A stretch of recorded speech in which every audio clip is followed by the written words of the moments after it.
मागच्या व्हिडिओमध्ये आपण जाणून घेतले की चुंबकीय क्षेत्रात विद्युतयुक्त वाहकावर बल कसे लागते व फ्लेमिंगच्या डाव्या हाताचा नियम म्हणजे फ्लेमिंग्स लेफ्ट हँड रूल देखील समजून घेण्याचा प्रयत्न केला होता. सोबतच आपण विद्युत चलित्रच्या कार्यपद्धती आणि त्याचा उपयोग जसे की पंखा, रेफ्रिजरेटर, संगणक आणि धुलाई यंत्राबद्दल देखील समजून घेतले होते. ही सर्व विजेवर चालणारी उपकरणे असतात.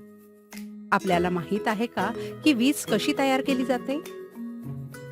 वीज ही विद्युत जनित्र म्हणजे इलेक्ट्रिक जनरेटरच्या माध्यमातून तयार केली जाते. विद्युत जनित्र हा विद्युत चुंबकीय प्रवर्तन किंवा इलेक्ट्रोमॅग्नेटिक इंडक्शनच्या नियमावर कार्य करतो. विद्युत चुंबक तर ऐकले आहे, पण विद्युत चुंबकीय प्रवर्तन म्हणजे काय? चला आपण विद्युत चुंबकीय प्रवर्तन एका कृतीद्वारे समजून घेण्याचा प्रयत्न करू. या कृतीसाठी आपल्याला एक 50 वेटोळे असलेले तारेचे कुंडल, एक पट्टी चुंबक आणि एक गॅल्व्हॅनोमीटर लागेल. गॅल्व्हॅनोमीटर म्हणजे काय? गॅल्व्हॅनोमीटर हे एक उपकरण आहे ज्याचा उपयोग विद्युत परिपथात विद्युत धारेची उपस्थिती व तिची दिशा जाणून घेण्यासाठी केला जातो. गॅल्व्हॅनोमीटरला तारेच्या कुंडलाशी ह्या प्रकारे जोडल्यानंतर जेव्हा चुंबकाचा उत्तर ध्रुव कुंडलाच्या एका टोकाकडे घेऊन जातो तेव्हा गॅल्व्हॅनोमीटरचा काटा एका दिशेला विचलित होतो. असे समजू ती दिशा उजव्या बाजूला आहे. काटा विचलित होणे हे कुंडलात विद्युत धारा उपस्थित असण्याचा संकेत आहे आणि जशी चुंबकाची हालचाल थांबते तसे गॅल्व्हॅनोमीटर मधील विचलन शून्य होते. या प्रकारे चुंबकाचा उत्तर ध्रुव कुंडलापासून दूर नेल्यावर काट्याची दिशा बदलते, जे हे दर्शवते की परिपथात उत्पन्न होणाऱ्या विद्युत धारेची दिशा आधीपेक्षा विरुद्ध आहे.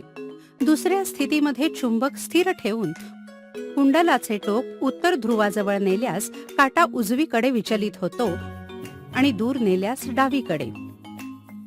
तिसऱ्या स्थितीमध्ये जेव्हा चुंबकाचा दक्षिण ध्रुव कुंडलाच्या टोकाजवळ नेला जातो तेव्हा काट्याची दिशा पहिल्या स्थितीच्या उलट असते. या कृतीतून आपण दोन निष्कर्ष काढू शकतो. जेव्हा कुंडल आणि चुंबक दोन्ही स्थिर असतात तेव्हा गॅल्व्हॅनोमीटर मध्ये विचलन होत नाही. कुंडल अथवा चुंबकाची हालचाल एक प्रवर्तित विभवांतर किंवा इंड्युस्ड पोटेन्शियल डिफरन्स उत्पन्न करते, ज्याच्यामुळे प्रवर्तित विद्युत धारा किंवा इंड्युस्ड इलेक्ट्रिक करंट प्रवाहित होतो. या कृतीला दुसऱ्या दृष्टिकोनातून समजण्याचा प्रयत्न करूया.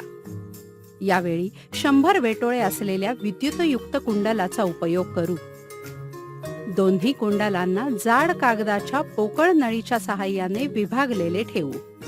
कुंडल 1 ला जेव्हा विद्युत घट आणि स्विचच्या सहाय्याने जोडण्यात येईल तेव्हा गॅल्व्हॅनोमीटरचा काटा वेगाने एका दिशेला विचलित होऊन त्याच गतीने शून्यावर परत येईल. जरी स्विच काढून टाकला तरी विचलन दिसून येईल, पण त्याची दिशा उलट असेल.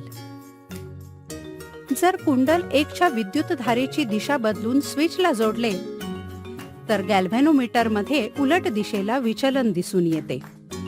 या कृतीतून हे निष्कर्ष काढू शकतो की कुंडल 1 मध्ये जेव्हा विद्युत धारा स्थिर असते तेव्हा कुंडल 2 च्या गॅल्व्हॅनोमीटरवर काही परिणाम होत नाही. कुंडल 1 मध्ये जेव्हा विद्युत धारा बदलते तेव्हा कुंडल 2 मध्ये प्रवर्तित विभवांतर किंवा इंड्युस्ड पोटेन्शियल डिफरन्स उत्पन्न होते. कुंडल 1 ला प्राथमिक कुंडल व कुंडल 2 ला दुय्यम कुंडल असे म्हटले जाते. प्राथमिक कुंडलामध्ये विद्युत धारा बदलत असल्या कारणाने चुंबकीय क्षेत्रात देखील बदल दिसून येतो. दुय्यम बलरेषा देखील बदलतात, ज्यामुळे प्रवर्तित विद्युत धारा उत्पन्न होते. अशा प्रकारे एक विद्युत वाहकामधील विद्युत धारेच्या बदलामुळे दुसऱ्या विद्युत वाहकामध्ये विद्युत धारेची प्रवर्तन होणे याला विद्युत चुंबकीय प्रवर्तन किंवा इलेक्ट्रोमॅग्नेटिक इंडक्शन म्हणतात. या घटनेचा अनुभव सर्वप्रथम मायकेल फॅरेडे यांनी घेतला होता. या प्रवर्तित विद्युत धारेची दिशा जाणून घेण्यासाठी फ्लेमिंगचा उजव्या हाताचा नियम किंवा फ्लेमिंग्स राईट हँड रूल चा उपयोग केला जातो. हा नियम असे सांगतो की उजव्या हाताचे पहिले बोट, अंगठा आणि मधले बोट असे ताणा की एकमेकांना लंब दिशेत असतील. अशा स्थितीत पहिले बोट चुंबकीय क्षेत्राची दिशा, अंगठा विद्युत वाहकाच्या गतीची दिशा दर्शवतो, तर मधले बोट प्रवर्तित विद्युत धारेची दिशा दर्शवते. ज्या प्रकारे फ्लेमिंगचा डाव्या हाताचा नियम विद्युतधारा आणि चुंबकीय क्षेत्र यामुळे लागलेले बल दर्शवतो, त्या उलट फ्लेमिंगचा उजव्या हाताचा नियम विद्युत वाहक चुंबकीय क्षेत्रात ठेवल्याने जी विद्युतधारा प्रवर्तित होते त्याला दर्शवतो. पुढील व्हिडिओमध्ये आपण विद्युत चुंबकीय प्रवर्तनाच्या नियमानुसार काम करणाऱ्या विद्युत जनित्राबद्दल चर्चा करू.